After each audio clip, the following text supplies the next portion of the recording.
Sorry about that. Hare Krishna. Yeah. Okay. The information about Krishna that we need to learn in order to develop love for him is available in Bhagavatam, Srimad Bhagavatam, Srimad Bhagavad Gita, and Chaitanya Charitamrita, and the devotees who can share this knowledge are also available. So facility is available. The knowledge is available. The devotees are available who are living life according to that information, and the books are available. The knowledge is available. The devotees are available. Examples are available, and the facility is available. The facility, like on these online classes, are there. The temples are there, where we can go and practice. We can inquire. We can practice devotional service, and we can get direct experiences, and thereby we can surrender more, we can serve more to Krishna, and we can develop our affection more for Krishna. So we get direct experiences, as we covered this point a little earlier, that we don't do it just because somebody sent us a message to join this session. We do it because we have also got some experience, be it small, be it big, but we are taking those experiences of spiritual joy, and not only that, we are able to link those experiences with Krishna.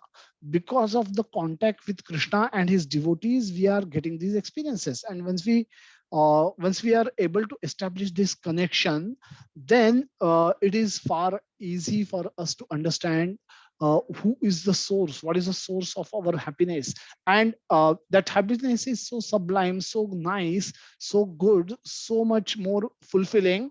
Then we want to experience that more, and for that to happen, we practice more, we surrender more, we serve more, and we take up Krishna consciousness instructions more, and we eventually turn our life in an inverse way. We see transformation in our own life, and we do it out of love. We do it out of our love for Krishna.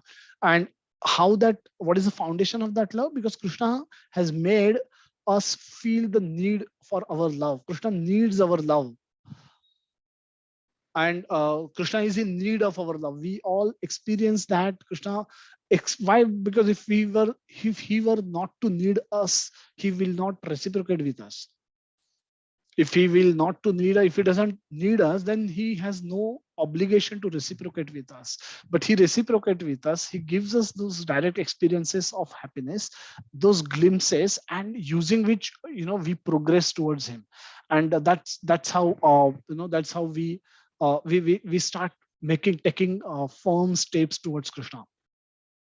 As a result of this, we offer everything that we eat to Krishna before we eat, not because of all the scientific reasons that somebody will present, not because all the medical reason that somebody may present, that how it is good, not because some other spiritual reasons, what spiritual benefits also that one may get, not even for that. One may simply not want to eat anything that cannot be offered to Krishna, because that will make Krishna unhappy. Because we love Krishna, and we want to offer. When we are in love with Krishna, we want to do anything. We don't want to do anything separately from Krishna. That's what true love is. We want to do everything with Krishna. If we want to eat with Krishna, we want to give Krishna that Krishna will accept. Ashnami, whatever Krishna will accept, we want to give only those things to Krishna, because we love Krishna, and not out of any. All those reasons could be, all those great reasoning could be all true, but that is required for somebody who has no emotions for Krishna. But for a devotee who has slight tinge of love for Krishna, who has developed slightest love for Krishna, for him, eating food without Krishna is sinful, is a miserable thing to do, most a bad thing to do. And so he does not want to do it. He is not interested in it. And that's why he offer it. He doesn't offer it for all those reasons, which could also be true, which are true, in fact. But his principal reason is love. Because he loves Krishna, whatever he's consuming, he want to only consume those things which he can offer to Krishna, because he know Krishna is accepting those. And then we don't want to give, if we when we are in love with someone, we don't want to give something which other person does not like, does not want. Then why will we give that? So all our efforts are to please our beloved, and Krishna is our beloved here. So we pure devotees will offer everything to Krishna what he likes, the way he likes, not not the other way around. Whatever we want to force him to eat. He can eat Kaurava army also now, but that's not what he wants. In the universal form, it was seen that all the Kauravas are entering into his mouth, and their heads are getting crushed, and the blood is oozing out of their bodies, and that the whole Roop Swarupa was very ghastly, was very devastating, was scary, and Arjuna didn't like that at all. He said that come back to the normal form of two hand form, or the original two hand form. I can't see this. Now that was so bewildering. So the it's not that, but it's not that Krishna likes. It's not that Krishna wants. So Krishna wants to eat the food that that he prescribes, and devotees don't want to do anything other than what has been prescribed by Krishna, because they love Krishna, because of their love for Krishna. So here we see Mother Yashoda feeding Krishna. So this is offered with um, offered, cooked with love and offered with devotion. There's a Radharani who is cooking, and then my Mother Yashoda who is feeding. Permanent, Prabhupada makes a beautiful point. I'll just repeating, which worth repeating. That permanent blissful abode of eternal happiness. In the purport of verse 9.26, Prabhupada mentions this, that permanent blissful abode of eternal happiness. Now, people don't know anything like this exists. They want to make this world a permanent blissful abode of eternal happiness, which is not going to happen, because this world is temporary. All the pleasures in this world are temporary. We are temporary, and everything is temporary. So the whole world is going to be temporary. Then what's the question of eternity? There is no bliss, because the world is designed for um, design. It's a design for giving us miseries.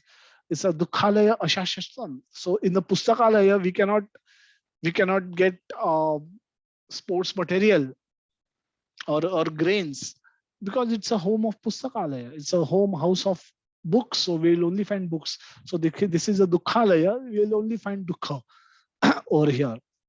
So this is where so the so so the Prabhupada, so this is one of the most beautiful point that Prabhupada has made in in this particular purport, which is worth repeating. And the only qualification required, and Krishna says how easy it is. All anybody can do it. Anywhere can do it. They can do it. Prabhupada went to Russia and made his first disciple, a Russian who knew English, and then he preached him for 3 days. He taught him how to make chapatis. He gave him a bead bag, gave him a spiritual name, and that's how he got started. And that's all he needed. And then the Russian preaching expanded, and he started translating books. He started preaching to the people over there, and that was everything was done undercover initially, and eventually now we have more temples than in India and America. I think the highest number of temple, highest number of devotees are from Russia. So process is very easy, and it can be done by anybody and anywhere. The three examples we saw discuss this: the Gajendra offering flower to Krishna, Draupadi offering leaf to Krishna, and Vidura's wife offering fruits to Krishna. She ended up actually offering the banana peels, not the actual bananas also, and Krishna accepted that also. So that's all happening at the level of love. One should not try, if one try to analyze it using our logic and reasoning, then one will fail to get the nectar out of it, because it is love. It is love. It could only be understood by those who are in love. No third person can have access to this uh, to this uh, to this particular aspect. And that's where the devotee's role is so crucial, because since they are in love, they can give They are so eager to share their love with us, and that's their mercy, that's their merciful attitude. Prabhupada was so eager to go to America at the age of 70 so that he can share Krishna consciousness with the Western world. The moment he got opportunity to, he took it, because he had it. He wanted to share it. Normally whatever we have, we don't like to share, but devotees are different. They want to share, and that's what Prabhupada did. He went to America at that old age, and he shared Krishna consciousness with the whole world, and that's how the whole movement, prospered. Had he not had that sharing attitude, the ISKCON would not have got manifested the way it is right now. So the devotees love to share Krishna. Devotees are very happy to have Krishna with them, but they also like to share Krishna with others. And that's how we can get it. And we can get a piece of that, a small particle of that. And that way we can understand it. Otherwise, on our own effort, by our own effort, we can't understand this. This is too complex for logically to be understood. uh, Prabhupada again brings out a point that meat, fish, egg should not be offered. We should only offer to Krishna what he wants. And again, Prabhupada makes a point: vegetable, fruit, grain, milk, water are proper food for human beings and are prescribed by Lord Himself. The taking one step further, it's not about food only. Once you are in love with Krishna, you want to do everything and anything for Krishna. Yat karoshi yad ashnoshi yad juhoshi dadasi yat tapasyasi kaunteya tat karushva madarpanam. So last Sunday we discussed this also. So we'll quickly move over to the next verse. That whatever you do it as an offering to me. Do it for me. And that way, so this is what you will do automatically. It's don't have to be forcibly told for you to do it. Krishna doesn't mention here, I will accept, which he mentions in the previous verse. But Krishna, the moment devotees do it, irrespective of whether Krishna has accepted it or not, do it is simply do things for Krishna, and that for purification, and Krishna accepts it. Krishna accepts it wholeheartedly. And that's what they understand.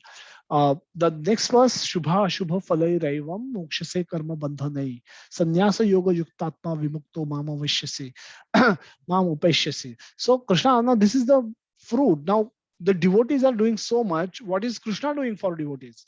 Now Krishna is accepting whenever Patram Pushpam Phalam Toyam is offered. Krishna is accepting. That's fine. But can there something more be done by Krishna? Krishna is doing yoga kshema vahamyaham, preserving what you have and providing what you lack. Oh, that is also okay. But can Krishna do something more?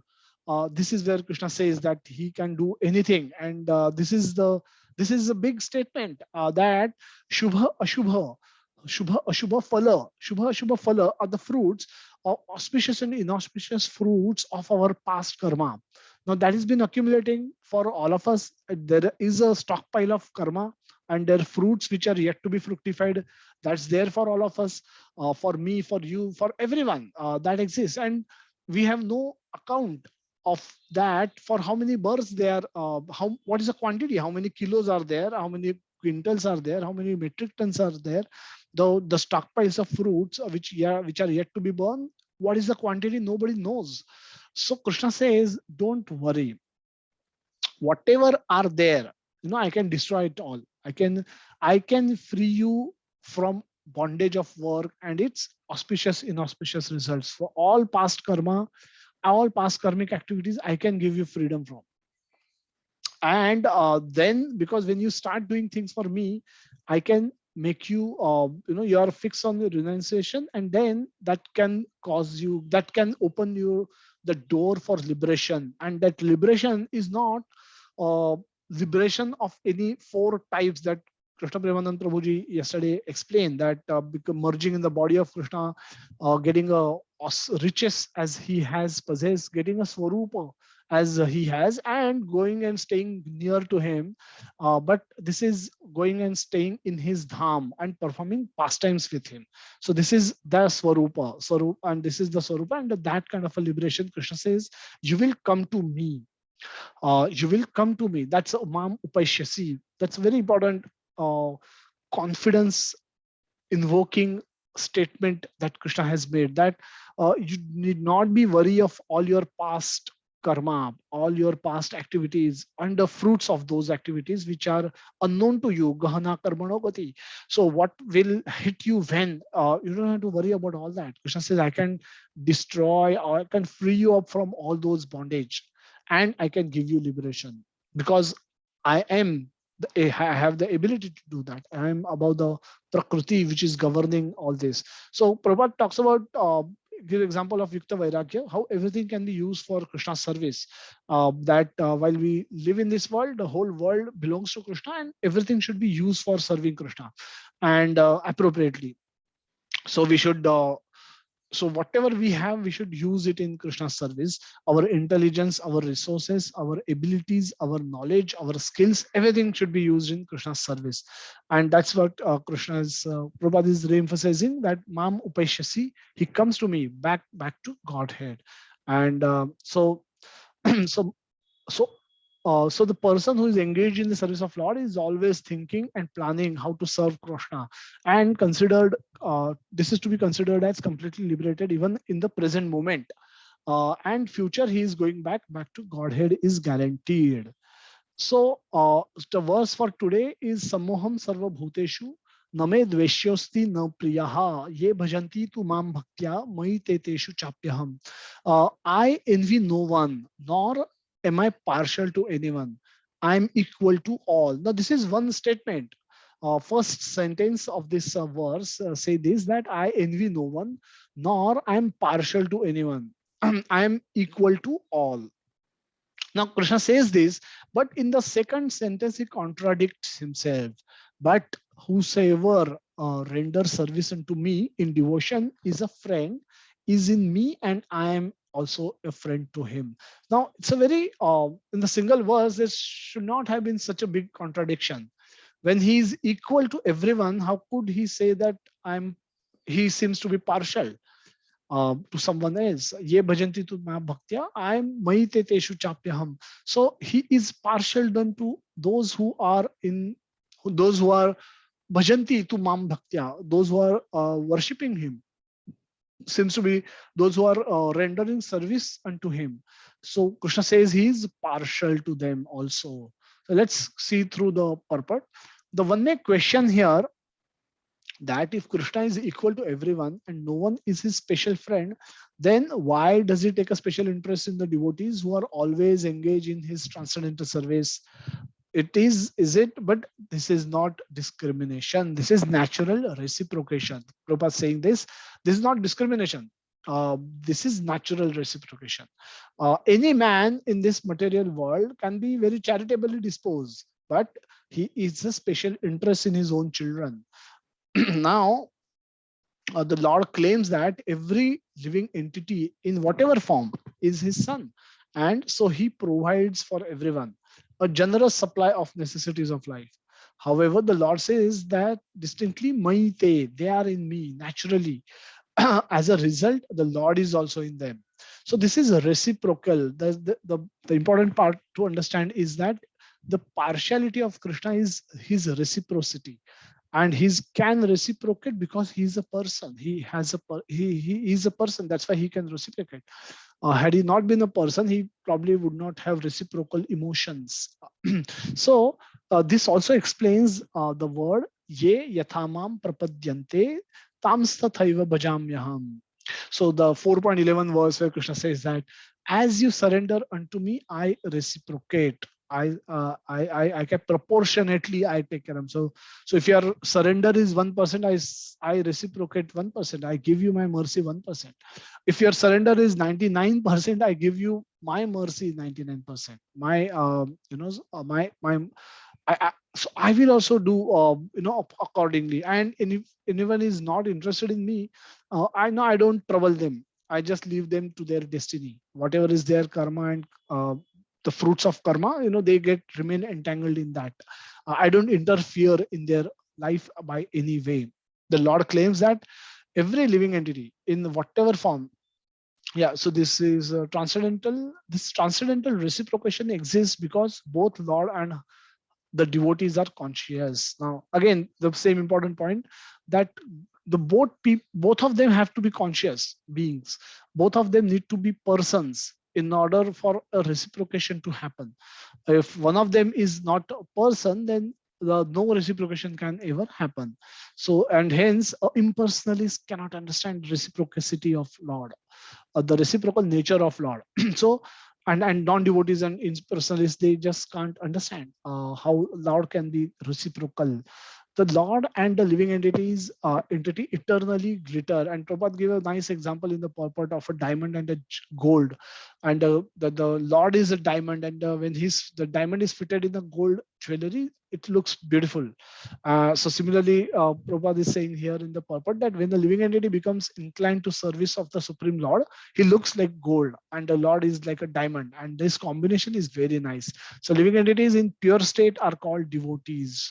So when they attain their pure state, they want to only love and serve God. That is a stage where they are known as devotees. We are all practicing devotees. We all hope to become devotees one day, but we all can become devotees because Prabhupada was a devotee. He has shown us a path to become devotees. And by following his path sincerely, wholeheartedly, we also can become devotees. So what happens to the devotees? The Supreme Lord becomes devotee of his devotees. Supreme Lord becomes devotee of his devotees.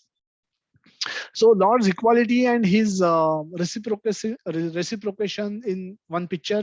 Both Hiranyakashipu and Prahlad both are sitting on his lap. So the Lord Lord Nrsimhadev offered his lap to both of them. So one Acharya says that he's equal, isn't he? Because Lord is equal. Lord has to. Both are his sons. Both are his jivas. So Lord offered his lap to both of them, his father and his son. Both of them. Prahlad was also offered the lap. Hiranyakashipu was also offered the lap. However, the reciprocation, to that extent, he is equal. But the reciprocation starts later. So reciprocation is when we know what he did to both of them after taking them on his lap. Lord Nrsimhadev performed open stomach surgery for Hiranyakashipu and killed him. And he licked Prahlad and he wanted to give him benedictions. He said, कुछ मांग लो Prahlad.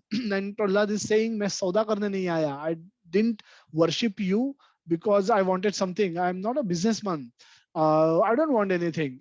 So, but Prahlad, Nrsimha Devi saying कि ये तो मेरा nature है, मुझे देना अच्छा लगता है, तो कुछ मांग लो, कुछ भी मांग लो. And then Prahlad, what he asked for, he asked कि मुझे कभी भी कोई भोग की लालसा ना हो मेरे मन में, ऐसा मुझे वरदान दीजिए. And that's how that's the kind of conversation that took place between Prahlad was sitting on the lap of Nrsimhadev.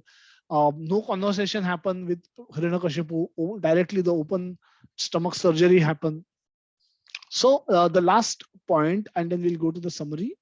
That now the question can be that sometimes even pure devotees seems to be struggling, seen struggling.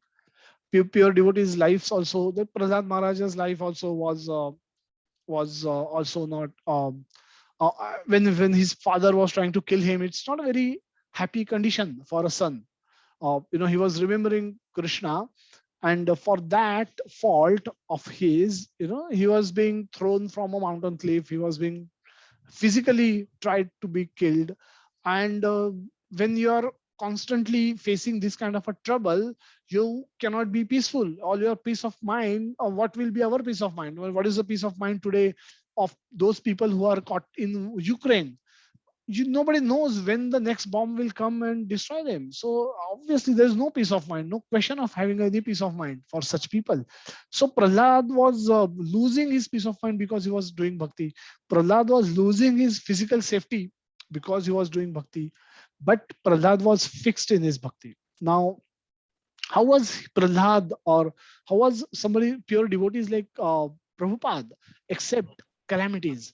How did Parikshit Maharaj accepted the curse from a Brahmana for a very minor fault? A Brahmana boy cursed him that you will die after 7 days because you put a dead snake around my father's snake. He was insulted, and then Brahmana is not supposed to be like this. But and then Parikshit Maharaj was resourceful enough. If he wanted, he could have got that curse reverse. But Parikshit Maharaj accepted that as a will of the Lord. So let's look at how devotees, or how different type of devotees, or how different people they look at the sufferings and the enjoyments which comes in their lives. So there are four broad reasons we can say due to which the sufferings can be caused: the karma, the time, the nature, or the swabhava, and the daiva. Now, the karma and the time and the nature are the domains where non-devotees, or materialist, or atheist, or the whole population sits in these three verticals.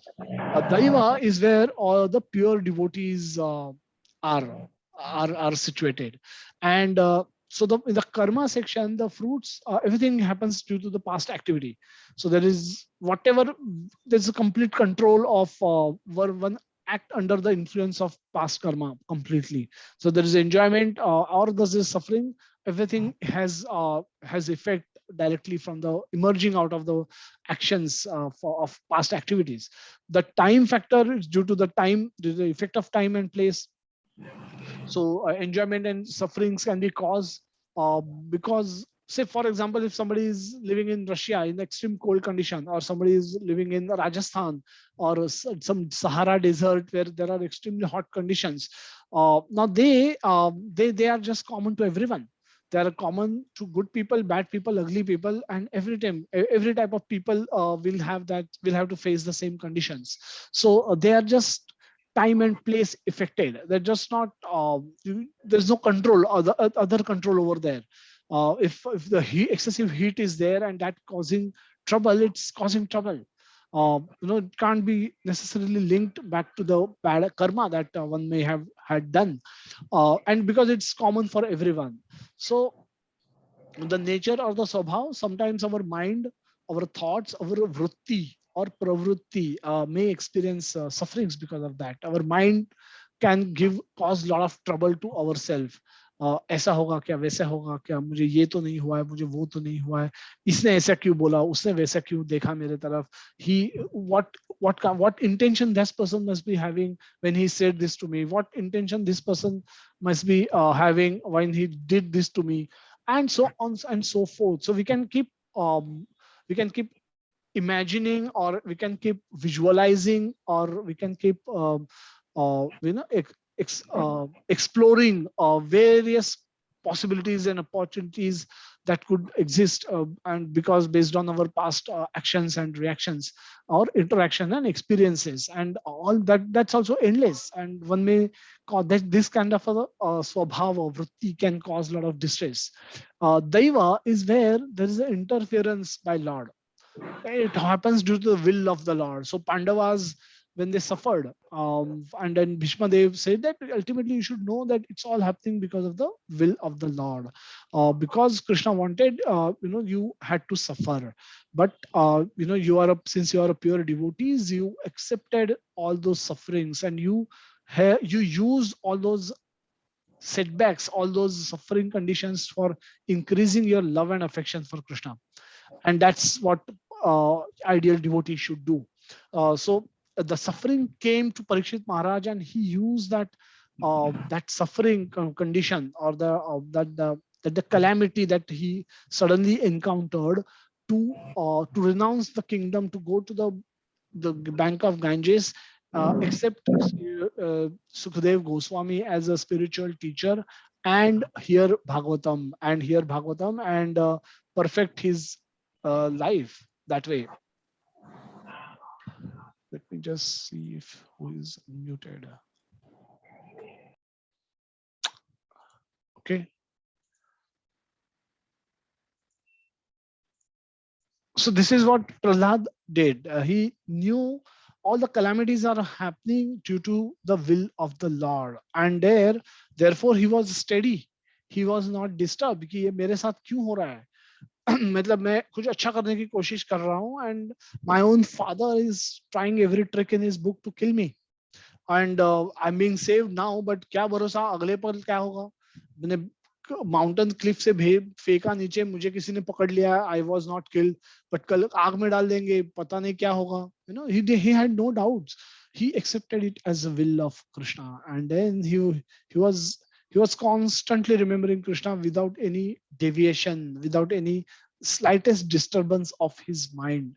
And that's the soul, that's what a pure devotee can do.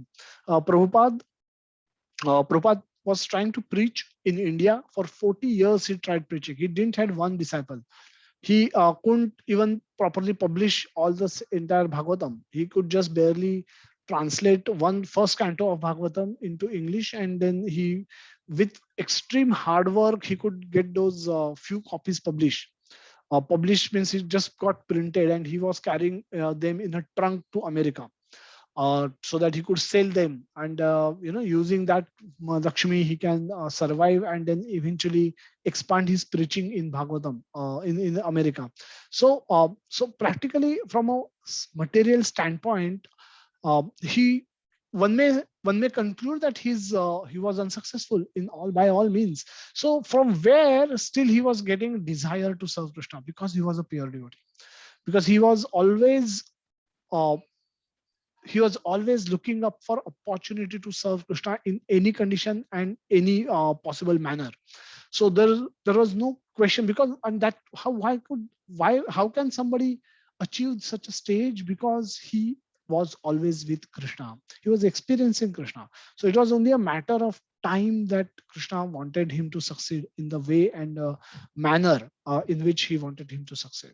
So Prabhupada was busy discovering that manner and that way in which he can serve Krishna, so that Krishna can accept him as his service.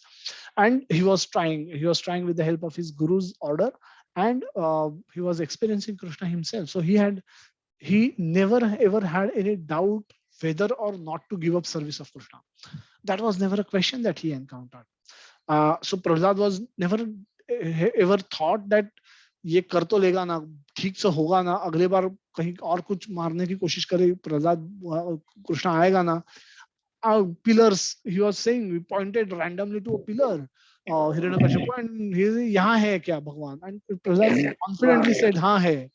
And then we all know that he kicked that pillar and he broke that pillar, and the Nrsimhadev had to appear. So Nrsimhadev, Hiranyakashipu could have pointed at any pillar in his palace. It's not that his palace only had one pillar where Hiranyakashipu had to go and hide. So Hiranyakashipu had to hide and make himself available in every pillar of his palace, every pillar, every particle of his palace, because he was there everywhere. Whichever place he could have hitted, Nrsimhadev could have appeared from there. But uh, that's what that's the like kind of confidence that a devotee has in Lord. And then what Lord does anything to make prove his word right. So that's a beautiful relationship that the devotees enjoy with Krishna.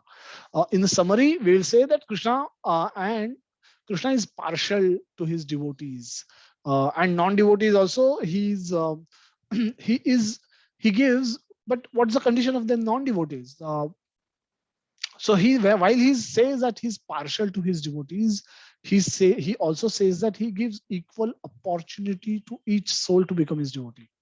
Now he doesn't restrict anybody to from becoming devotee, that the people who are born in Russia should not become devotees. It doesn't say that. Every soul, he has equal opportunity to become a devotee. In that sense, he is impartial. So we may so ISKCON temples, most of you would have contributed for Annadan some stage, some point of time. So ISKCON temple, they carry a brochure. Prabhupada has said it once in the lecture, and in letters often he has said that in the radius of a ISKCON temple, in the radius of 10 kilometers, nobody should go hungry. So if anybody is able to come to the temple asking for food, we should serve him some food. And so that's how the Annadan movement started, that people, those who are hungry, they should be fed with prasad. Nobody should go hungry. Now, is it that the boundary of 10 kilometers radius, is that the only boundary? Why that was defined?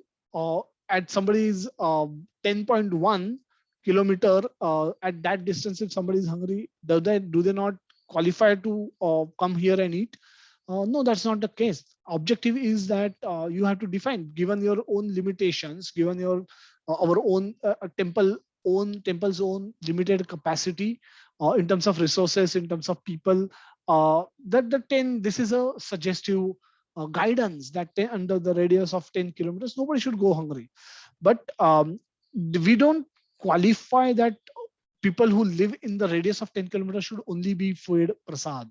Anybody who is available there can come and take prasad. There's no qualification to that extent.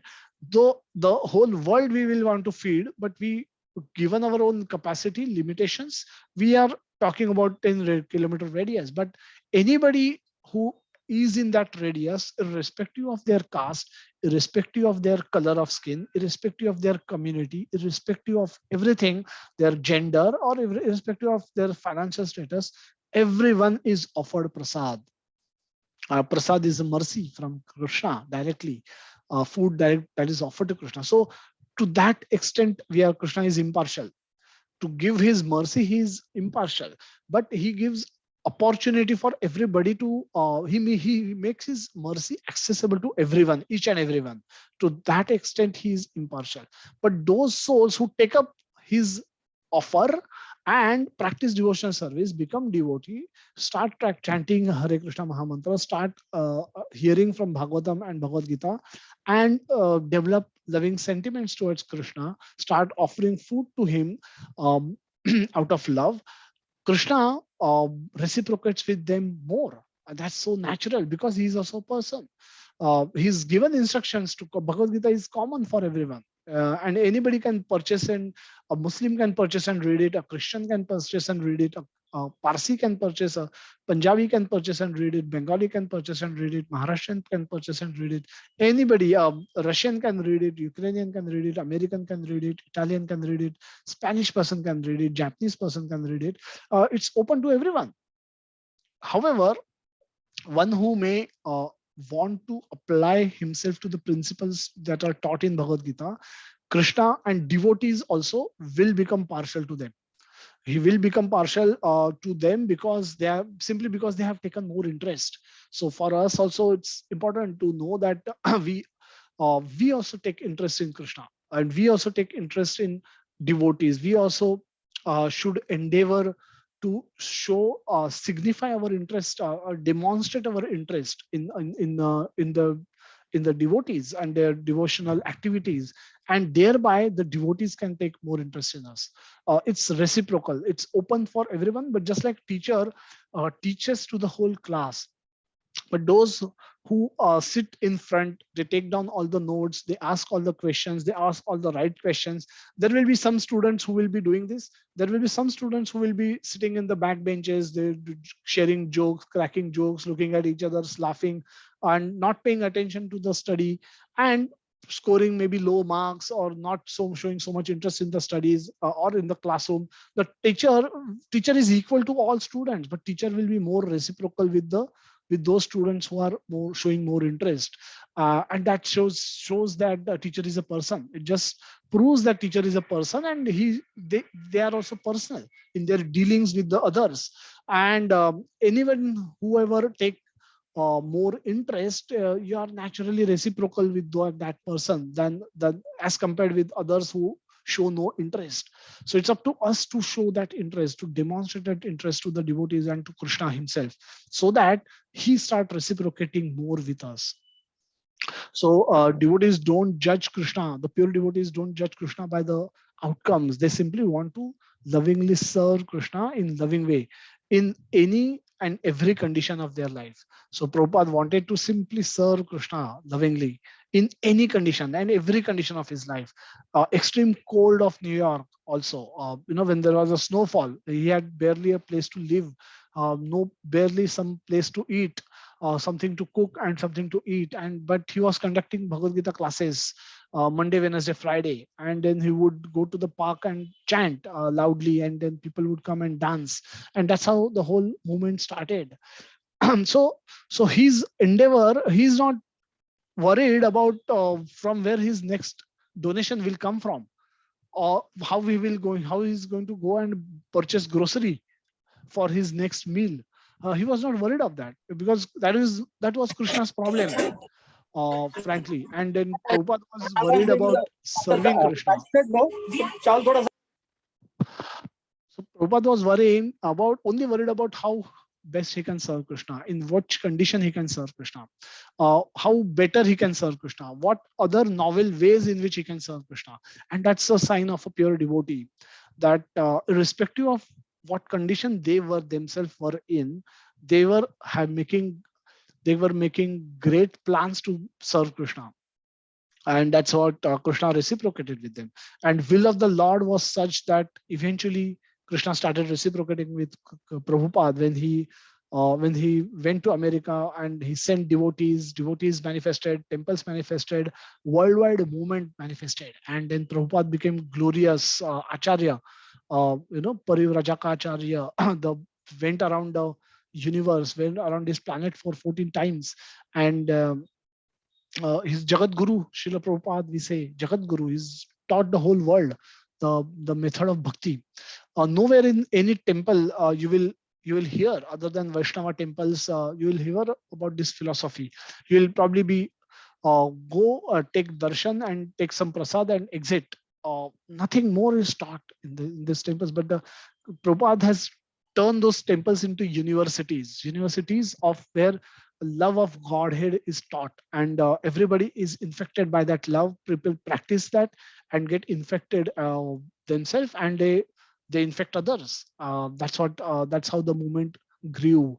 So this highlight the Krishna's reciprocal nature, his personal reciprocal nature. It's not partiality; it's his reciprocity. So we'll end with another last slide of chanting and hearing sessions every day we conduct from the morning and evening. And all of you are welcome to join. We have roughly this count every day, 30, 34. We should make it 134 or 234, 534, because that can happen when everybody start joining. So Narottam Prabhu has agreed to increase the Zoom meeting capacity from 100 now to 500 or 1000, 10,000. He said, you tell me the number, Prabhuji, I will increase the Zoom meeting capacity. That's no problem, but the devotees should come.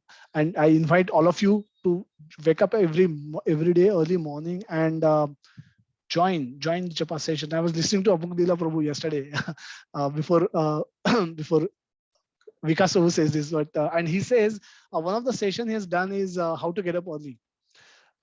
Because and for getting up early, he had to do another session on how to sleep early, because often people find it difficult to sleep early given our city lifestyle and the nature of our engagements. 10:30, 11, 12 is very normal for a person who is living in city, and he had to do a session on how to sleep early, and then the session on how to get up early became effective. Because unless this happens, this cannot always happen. On 1 or 2 days you may want to feel like you will feel fired up on Monday morning. You may get up early at 5 a.m. or 5:30 a.m., 6 a.m. But it cannot, if it has to become sustainable, then you need to start sleeping early also. You just need to figure out a way in which you can do that. And that's what Amog Lila Prabhu had to do. That in order for him to be able to teach people how to get up early, he had to first teach them how to sleep early. And eventually getting up early became easy. So hope we all do that, and we all meet on the chanting sessions as well as on the chat sessions. We'll stop here and we'll go to some question, answer, and comments. Hare Krishna Prabhuji. Hare Krishna, Sunil Prabhu, Dandapranam. Sir, I came across one particular word which is concerned to inequality. So I do have a personal relationship kind of I have developed with Sri Krishna, but still there is a kind of asymmetry. So asymmetry, why asymmetry? Because he has a power, and because of his power itself, I am here. So how to get out of that particular word power? Because I have developed that relationship, but still that power comes in between. So how to remove that? So Proji, for that to happen. We don't. So the equality that we talk about, that is demonstrated by people from Vraja. Now, Krishna in Chaitanya Charitamrita, condensed Chaitanya Charitamrita beginning, Krishna says that uh, people's worshipping him with awe and reverence does not satisfy him as much as the people of Vraja worshipping him with equality, in a mood where they feel equal to him.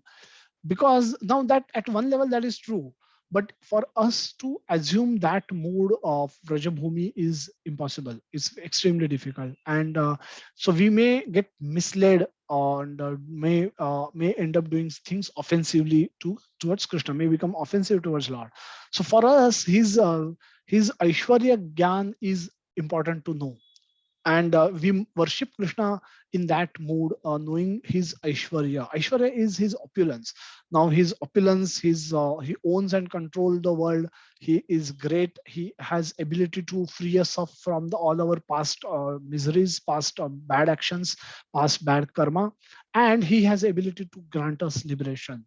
He has ability to give us remembrance of him at the moment of death, and we can do all this with his mercy. So, but he is still doing all this for us. Now, that mood can also invoke natural gratitude towards Krishna. And in that mood, when we offer to him food, we shouldn't offer to him food as if Mother Yashoda would have given food to him, or as if his Gopa friends would have given food to him, as if gopis would have offered food to him, as if Radharani would have offered food to him. For us, the mood is that of awe and reverence that continues in our mind. So we offer him food because without him we couldn't have produced even one grain of rice in our factories. So we continue to remain in the mood of Aishwarya Gyan, and we know his sweet pastimes also. So where, and that's the place where we can aspire to go for. However, the journey goes directly, doesn't go there. It goes via Aishwarya Gyan. So while we are practicing sadhana bhakti now, while we are on this planet, it's important for us to be aware of, fully aware of the Aishwarya of Krishna. And in that mood, we worship Krishna. If you visit Krishna temples also, only Vrindavan, in Vrindavan also the the Sham Sundar, Radha Sham Sundar ji is worshipped with opulence. With opulence. Why? Because that awe and reverence has to be maintained. That distance has to be maintained. We do not want to immediately consider ourselves on the equal footing of Krishna. But for us, what is merciful, what is good, that Krishna is manifesting himself as a deity, himself as manifesting in a form of a deity at the request of pure devotees. That way, even today, with my own senses, with my own body, mind, and senses and intelligence, I am able to offer service to him, which otherwise would have been impossible. Had deities not been there, had kirtan not been there, had Mahamantra not been there, what is it that you will offer service to? Because in our material consciousness, we need an object of worship also, in order to be able to perform sadhana sustainably for a in a committed way, in a long term way. We need an object of worship. And what is best is that when that object of worship reciprocates, when Harinam reciprocates with us, when chanting we feel blissful, while chanting and dancing in kirtan, when we feel blissful, we know that Krishna's name that we are chanting, that is giving us the bliss. So we are able to not only know, and we are able to connect our bliss with Krishna, and that's where our experience grow. So for us, the asymmetry should remain at our level, and because too much going close, can make us offensive towards Krishna. And Sahajiyas do that. They say that Krishna entered me, and now I'm doing all the pastimes, but I'm not doing. Actually, Krishna is doing. But that is incorrect way of looking at Vrajalila, or looking at the entire devotional service. So, so Krishna's manifestation as a deity is also uh, he giving up his divinity. he's taking a lower position. He doesn't have to do it, but he do it for us to become as for making himself accessible to us, available to us, so that we can render service to him. So that is also he taking down his he coming down from his hierarchy. If you think of a hierarchy, no, he's probably sitting at the right at the top of the hierarchy, but he's coming and sitting in front of us in form of a deity in a temple, where else where we can go and offer our bhoga, where we can offer our prayers, where we can in front of whom we can dance in kirtans, and that way we can serve him. You can start serving him. Otherwise, he becomes unaccessible to us. Then if he's unaccessible, what is our hope? So that way, that power asymmetry still remains, and we maintain that and we respect that. But Krishna has still mercifully come down a lot of levels in order for us to begin even serving him. So to that extent, we should be very grateful and thankful to Krishna. And then we should, in that mood, with knowledge of Aishwarya, we should serve him. Okay, Brother. Hare Krishna, Babuji. Thank you. Hare Krishna. I have one question on the how does a person or a devotee know that Krishna has accepted his or her devotion? Does devotee can also test Lord? Please advise. Very nice question. So can devotee also test Lord? So Krishna is omniscient, he's omnipotent. So Krishna, Prabhupada, we read in the purport to verse 9.26 that when Krishna hear the devotees offering prayers, his hearing is equal to eating and tasting both. Prabhupada says in the purport that his hearing is equal to, because he can eat with his ears, is equal to eating and tasting. It's not different. Krishna's senses are absolute, so he can do anything with all his senses.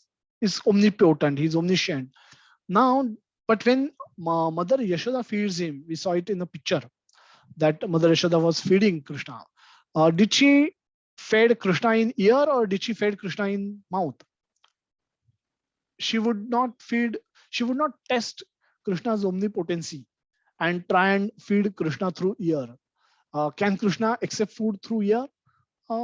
Yes, of course, he is omnipotent. He can do anything. But does devotees trust him that way? While feeding food, let's try to feed food to the ear and see if he is still able to digest, eat and digest. Then no, devotees don't act in that mood. Devotees, it's a service mode. So while serving, we have to serve nicely to the satisfaction of the person whom we are serving. We need that person's. We need that. We need that person to feel nice after receiving our service, not in the challenging way that can be served. He can be served. So, so this way we know that he should not. We should not be testing Lord, but then there should be some measure by which we should be able to experience that spiritual happiness, and that is a reasonable expectation, I will say. And whenever we but this measure is available. The spiritual happiness is available right in this world, and everyone has experienced it. Whoever has been practicing bhakti for a reasonable amount of time, 1 year, 2 year, or 3 years, they all have experienced it in some form or the other. It's like a baby is sleeping at in a cold winter night. Now baby, uh, without opening, baby starts shivering. Baby generally shawl, blanket यहाँ वहाँ हो जाता है, and then baby starts shivering because it starts suddenly feeling cold. Baby moves around on the bed also, so the baby suddenly starts shivering. Now baby may not open the eyes, and baby suddenly after shivering for some time, baby feels the warmth. Now the warmth that baby receives, the baby has not even opened eyes, baby has not even woken up, but baby stops shivering. And baby is now able to link the warmth that they have received, she has received, to the affection of his mother, affection of her mother, because she, right from the day she has come out of the womb of her mother has been taking care of her. She's been feeding her. She's been changing her clothes, bathing her, and doing everything for her, giving her practically 24-hour attention. And so in the sleep also, when baby from shivering to comfort, when that happens, a baby is able to easily link this to the affection of her mother. The mother must have put blanket on me, because of which now I'm feeling comfortable. Earlier I was feeling shivering, I was shivering with my cold.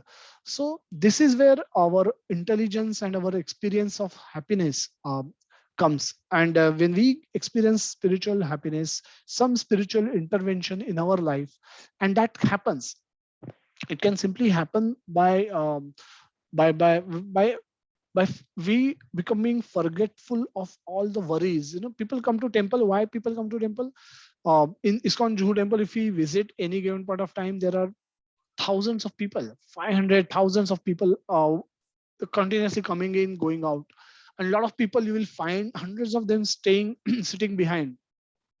There is a small tree, there is a tulsi vrindavan, and there is a square yard outside the temple, in which people generally go and sit, and they sit there for hours at times. And most of them, none of them actually come there to become devotee of Krishna. They all love Krishna, they all like Krishna, they have some sentiments about Krishna, but they come there primarily because they become worry free while they are in temple.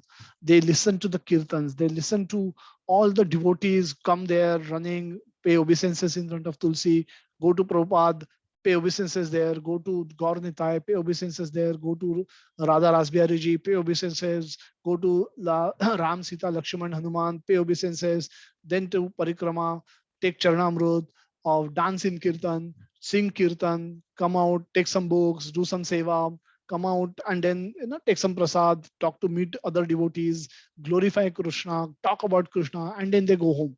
So some people come there to simply watch this, and watching this they become worry free. Now they're just simply sitting in the environment of a temple. Now this worry free is a blissful condition which they otherwise are not experiencing. The moment they step out of the temple environment or the temple boundary, all those worries revert back to them eventually. They are caught up with all those problems very soon. So their worry-free status in the temple and worrisome status outside temple. Um, if one is intelligent enough, one is able to link that to Krishna. For that, of course, knowledge and scriptures and devotee guidance that is required. But eventually, one may not feel, one is easily able to connect the dot that when I come to temple, I feel happy.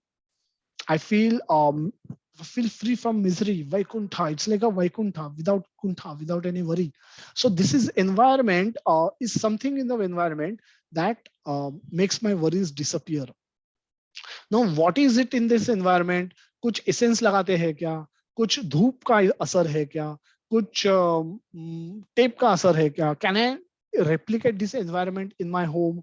Can I replicate the recipe that they make halwa with at my home and get the same effect? I may not get. And therefore people keep coming back to temple to become worry free. Now the day they understand, that they are able to link this worry free status of theirs while they are in the temple with Krishna, from then onwards they can become Krishna conscious and they can take up devotional service. Until such time they are able to establish this link, they just roam around, they keep going out, fall in trouble, again come back to the temple to become worry free for some time. This becomes like a dose of some quick dose of becoming happy and then becoming miserable again by going out. Now they have to become more intelligent and inquire that what makes this environment me happy, and then become devotee, and then you will carry that environment everywhere you go. Prabhupada carried Vrindavan everywhere he went. Devotee Dinbandhu Prabhu carries Vrindavan in his heart, carries Krishna in his heart wherever he goes. And we experience that bliss because of his devotion, his increased level of devotion. Atul Krishna Prabhu can manifest Chaitanya Mahaprabhu's Sankirtan anywhere, and the whole place can become blissful. The whole place can become like a temple, and he can do it in the jungle. In the middle of jungle, he can sing kirtan, and people can feel the same ecstasy. Now it's there with them. Krishna is there with them. They just have it shared with us, and we experience it. Our job should be to link that experience with Krishna, and then we are able to understand the link, and then we expect, then we know that this is what is giving us happiness, and then we should be eager enough to replicate ourselves, and so that we can also experience that 24/7. So that way we can do this. So we don't have to test the Lord. Lord can test us, but we have to serve him in a mood of Aishwarya, and all of us will have experiences of devotional happiness. We should just have intelligence enough to link it to Krishna.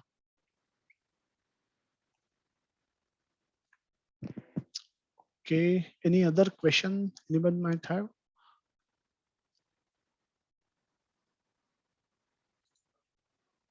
So yeah, so I Hare think Krishna let's Prabhuji. Dhanavad Pranam. Vikas Prabhu, Hare Krishna. So it is always nice to be in a blissful mood in your association because you pour in so much nectar from the Bhagavad stories. So it used to be always wonderful. And uh, as Mataji, or I don't know, Mataji or Prabhuji who was asking, and you so elaborately give that how we should not test and we should never test the Lord, because a finite thing cannot test the infinite, and to what extent? And his unconceivable potency is that much that even if by bare logics we go, we will not find the logical conclusion to it.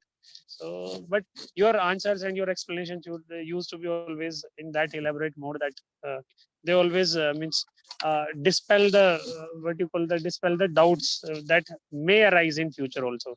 Means that goes up to that extent. So thank you very much for pouring in that nectar.